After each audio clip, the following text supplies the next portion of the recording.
कमला महाविद्या 10 महाविद्याओं में 10वीं महाविद्या मानी जाती हैं।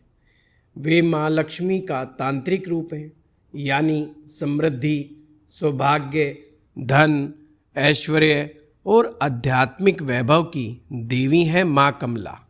कमला महाविद्या न केवल भौतिक समृद्धि देती हैं, बल्कि अंतरात्मा की संपन्नता भी देती हैं। कमला महाविद्या वास्तव में देवी लक्ष्मी का ही एक उच्च तांत्रिक स्वरूप है। जहाँ वैदिक परंपरा में लक्ष्मी जी का स्वरूप शुभ, सौम्य और गृहस्थ जीवन में सुख समृद्धि देने वाला है, वहीं तांत्रिक परंपरा में कमला महाविद्या भोग और योग दोनों का संतुलन सिखाती हैं। कमला महाविद्या हमें बोध कराती हैं कि धन का उद्देश्य केवल उपभोग नहीं, बल्कि सेवा, साधना और आत्म कल्याण है। भगवान विष्णु की शक्ति लक्ष्मी को ही कमला के रूप में जाना जाता है। इसके शिव सदाशिव विष्णु है, ये आद्य शक्ति हैं। कमला की साधना से साधक की दरिद्रता दूर होती है। ये वैसे साधना किसी एकांत स्थान पर ही की जाती है, और यदि इस साधना को लाल मूंगे या कमल गट्टे की माला से किया जाए तो बहुत उत्तम माना जाता है। देवी भागवत के अनुसार लक्ष्मी बैकुंठ में महालक्ष्मी, क्षीर सागर में विष्णु की शेष सैया पर लक्ष्मी, इंद्र के भवन में स्वर्ग लक्ष्मी, राजभवन में राजलक्ष्मी, गृहस्थ के यहाँ पर गृह लक्ष्मी, समुद्र से उत्पन्न सुरभि गाय एवं यज्ञ में दक्षिणा रूप में सदैव विद्यमान रहती हैं। ब्रह्म वैवर्त पुराण में लक्ष्मी की स्थिति या स्थान को इस प्रकार से बताया गया है।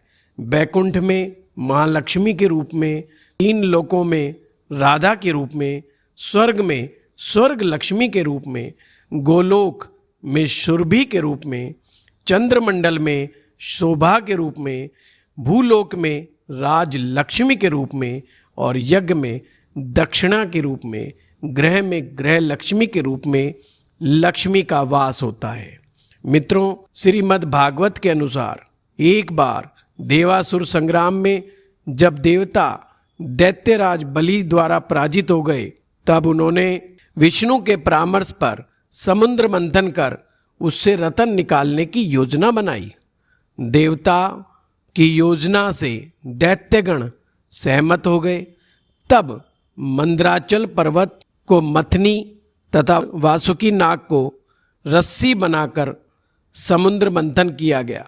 समुद्र मंथन के समय श्री नारायण सहित देवताओं ने जब वासुकी नाग के मुख भाग को पकड़ा तो दैत्यों ने रुष्ट होकर देवताओं से कहा कि नागराज के इस श्रेष्ठ नाग को तो हम लोग ही पकड़ेंगे, तुम लोग पूंछ वाला भाग पकड़ो। तब देवगण वासुकी की पूंछ की ओर जा खड़े हुए। फलतः घर्षण के समय सर्पराज वासुकी के मुख से जो विष निकला, उसका दुष्प्रभाव दैत्यों पर ही पड़ा। मंथन के फलस्वरूप समुद्र के गर्भ से जो 14 रत्न निकले, उनमें से एक माँ लक्ष्मी भी थी। माँ लक्ष्मी के प्रकट होते ही अपनी माया से माँ लक्ष्मी ने सभी को मोहित कर दिया। इंद्र ने उनके लिए एक अद्भुत आसन लाया ताकि माँ लक्ष्मी उस आसन पर विराजमान हो सके। सभी ऋषियों ने भी विधि पूर्वक अभिषेक किया और समस्त दिग्गजों ने कलश भरकर जल से माँ लक्ष्मी का स्नान करवाया। समुद्र ने पीले वस्त्र तथा विश्वकर्मा ने दिव्य आभूषण भेंट किए। तदुपरांत वह अपने लिए योग्य वर ढूंढने के लिए जब माँ लक्ष्मी आगे बढ़ी तो उन्होंने सभी देवताओं और दैत्यों की तरफ देखा। सभी दैत्य और देवता माँ लक्ष्मी को प्राप्त करने के लिए ललायित थे, परंतु माँ लक्ष्मी ने श्री हरि विष्णु जी के गले में अपनी वरमाला डाली। ये माँ लक्ष्मी के प्रकट होने का एक छोटी सी कथा है। वैसे तो ब्रह्मवैवर्त पुराण के अनुसार सरस्वती, गंगा तथा लक्ष्मी विष्णु की ही पत्नियां हैं।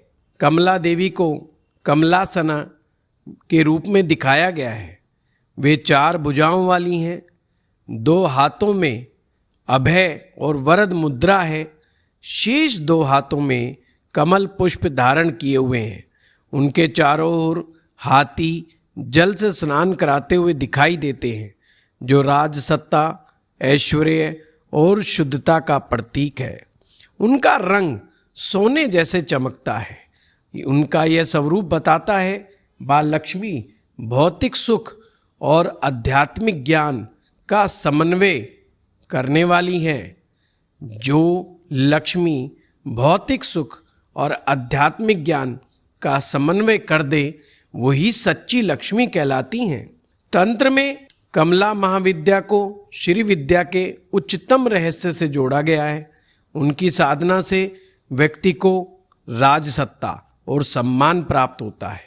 माँ लक्ष्मी की साधना करने वालों को भौतिक समृद्धि और स्थायी धन प्राप्त होता है। दुर्गम बाधाओं से मुक्ति प्राप्त होती है। धन का सही उपयोग और दानशीलता का भाव मन में जागृत होता है। व्यक्ति माया में रहते हुए भी मोक्ष की चिंता करता है, यानी मोक्ष की ओर आगे बढ़ता है। वैसे तो माँ कमला के कई बीज मंत्र है, फिर भी ओम श्रीम कमलाय नमः, ओम श्रीम कमलाय नमः ये माँ लक्ष्मी का मंत्र है। इसका नित्य 108 बार मंत्र जप करना या 1008 बार भी आप जप कर सकते हैं। जप कमल गट्टे की माला या स्फटिक माला से करें तो उत्तम है। माँ कमला की साधना उत्तर दिशा की तरफ मुंह करके ही आरंभ करनी चाहिए और दिन शुक्रवार का हो या पूर्णिमा का हो तो उत्तम है।